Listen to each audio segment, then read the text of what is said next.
ఇప్పుడు మాంసాహారం తినొద్దు, మన శాస్త్రంలో ఎక్కడ తినమని చెప్పలేదు అని అన్నారు కదా.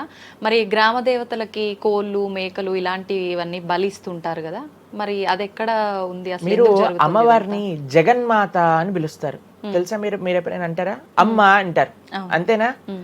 ఒక తల్లికి, ఒక తల్లితనంలో మీరు కూడా మదర్ కదండి. అవును ప్రభు. మీ పిల్లలకి ఏదైనా ఒక చిన్న బాధ కలిగితే మీరు ఓర్చుకోగలుగుతారా చెప్పండి? లేదు. అస్సలంటే అసలు అలాంటి ప్రస్తావనే తేయకూడదు ప్రభుజీ అని అంటారు. అవును, అంతేనా కదా? అవును. మరి జగన్మాత అని మనం అంటున్నప్పుడు ఆ జగత్తుకి తల్లి, జగత్తు మొత్తం అని అంటే ఆ పక్షి, ఆ ప్రాణి కూడా అదే జగత్తులో పుట్టిందే కదా. అవును. అంటే ఆ ప్రాణికి కూడా ఆవిడే కదా తల్లి.